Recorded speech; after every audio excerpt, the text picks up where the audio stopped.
Greetings and welcome to Old Drunken Discography. I'm your host, Jason. Your other host is Bill.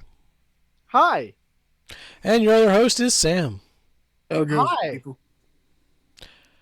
And Jason guy Jason. Hi. Jesus fucking Christ. All right, we're talking Paramore, and we're talking After Laughter. After Laughter. And this is the spooky season, my favorite time of the year. You know, next week we're talking Alkaline Trio. Then we're talking The Cramps, some good spooky bands. But right now we're talking Paramore because I guess they're spooky. I don't know. This is Bill's pick. So hopefully he has a good defense for this next record, After Laughter. You know... Should I go first? Yeah. I'll go first on this one. If you missed the previous rankings, we are a Playlist Link channel. Go check out the Sort Us by playlist. You can check out our rankings. There is a little bit of variance. Some people like the first album better than this one, but, you know, whatever. That's fine. So we're talking After Laughter. You guys ever see that movie Weekend at Bernie's 2, the 1993 classic? I've not seen the second one. You should. It's a good movie. The opening track, Hard Times, I was kind of digging it. It had this Caribbean feel to it, and it reminded me of the 1993 classic Weekend at Bernie's 2. But then it just kind of turned into shit. Rose Colored Boy, speaking of shit, this is awful. I want to see a good defense of this song, Bill and Sam. Bill? Give me a good defense for Rose Colored Boy. How is this a good song? The song fucking sucks. All right. Told you so. Sam, you got a better defense than I have? It's not one of my favorite songs from this album or any of their songs in their albums. Okay. Mind you, this was Bill's pick. They brought this shit to me, right? Tim, I want you to listen to Rose Colored Boy. Maybe you can come up with a defense for it. He won't. Told you so. What the fuck were they going for on this album? It's like they were trying to jump on that 80s revival thing that happened in the 2010s, but really failed at it miserably. Forgiveness, I guess it was okay. It was a little boring, but at least it wasn't annoying or bad. I'll take boring at this point. Fake Happy started out good. I think Paramore really shines again when they're acoustic and stripped down, but then it turns into shitty overproduced pop. Garbage is 1,000% better than this. I will stand by Shirley fucking Manson, dude. 26 is decent. It's quiet. It's acoustic. Haley's vocals really shine through. It's not top tier or anything, but it's not awful. I think they should do more of this. And then you get Pool, and we're back to Rejected Weekend at Bernie's 2 soundtrack songs. Grudges, comparing this to every song on the record, on just this record, it's okay. Doesn't mean it's good. Caught in the Middle, snooze fest. This sounds like if Gwen Stefani decided to not give a fuck and just put something out. Idol Worship, though. I thought there was a dirty word edited out of the Spotify version. I needed to look it up. Nope, it's just a really fucking weird vocal melody. Oh well, it was almost a top song contender. It was interesting, though, and it kind of grew on me. I kind of liked Idol Worship.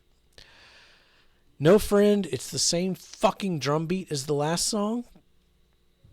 There's so little variation on this record. This literally could have been Idol Worship. Tell Me How, piano ballad, best closing track so far.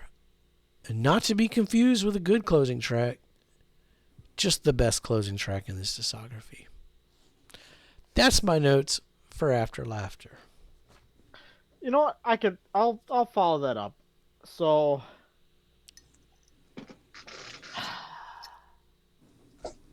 Every rose has its thorn, right? So Brett Michaels has told us. Yes.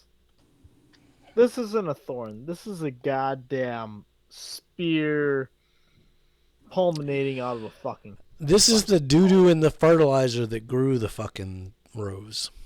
yeah. Not even. Like this is the bug that ate the shit, then took a shit, and that made the rose grow. I mean, so you got Zach Farrow back on drums. Which yay? Initially because Farrow said he wasn't back, even though they posted pictures of him being back. And eventually he was like, well, I'm just back for the album. I'm not back in the band. And eventually he joined back band full time. No, this was Zach and not his brother. It this honestly for this album epitomizes what the pop scene was in 2017. Not what the rock scene, not the punk scene, not the good pop scene. This is just what was the pop scene that was going on in 2017 was this album. Psst, that's their whole discography.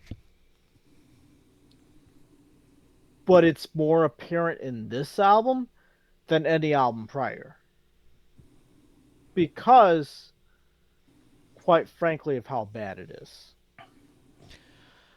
Oh, like no doubt in the 2000s where they went pop because that's what the industry, that's what their record label told them to do, and that's what was popular at the time, and that's this record, and that's the same point I was making for Riot.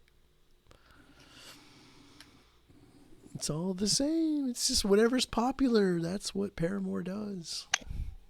And just Yeah, but because you, as an individual, don't like what's popular, and you liked what was popular when Riot was big, because that's, MCR and. yeah, but that was actually decent musically compared to this. This is a far cry from Riot. Like, just not even the same. Like, No, yeah, it's a far cry from Riot. I'll give you that. in my notes. It's a far. This is a continued regression from the self-titled. Mhm. Like it's honestly, there isn't a single song from this album that I would want to listen to again. I'd go back to Idol Worship. I think that was a good song. There isn't a single song from this album that I would want to listen to again. And I know you were mentioning joking like, oh, Billy, you're getting Jimmy Eat World. Like, no, this Yes. album just Jimmy Eat World had one album. Paramore has at least the first four. I can think of at least one song on every album I would actually want to go back and listen to. This one I don't want to listen to any of them again. You just changed my top songs. I know I did. I know what you're doing. You're welcome. Yeah, it was like they switched up their sound, but like I said, this was a far cry from Riot. If you I listen mean, to Riot and you listen to this, you go, "What is this trash? This is not Paramore." You're like, it's the same band, and people are gonna go back to Riot because Riot is the far superior album. like it'd be like, oh, is this like some artist that listen to wants to be Taylor Swift, but wants to have a rock element to it with some electro, synth type stuff going on. That's maybe what you could get with this, but it's not good. It's not good stuff in that respect, though. And I mean, hey, I know it's my artist, so it's my job to defend it. This one I can't defend. I just can't. Uh-uh. It's it's not good. No, yeah, it's not. It's not good at all. I No. think we're all in agreement. Sam, what'd you think? Any more insight that you could offer to us as our Paramore guest host expert? At the end of the day, it's a decent to good, depending on your perception, of a pop album. But if you were to look at their discography and the albums leading up to this, it's not as good as the ones it precedes. Like, there's just no competition. I tried to defend it. I tried listening to it. I was like, and I went back and forth. And I was like, I can't. I'm telling you, look at that album cover. That is 80s Trapper Keeper artwork. This was when this is when the 80s were like making a comeback, and like all the kids were like, "Oh, 80s was so cool." And it was really popular. Like right now we're kind of in a 90s, late 90s at this point cuz it's sped up, but kind of a resurgence of the 90s. But in 2017, it was the 80s, and that's what this is trying to capitalize on, was the 80s revival, only the pop part of the 80s. Not the good shit in the 80s.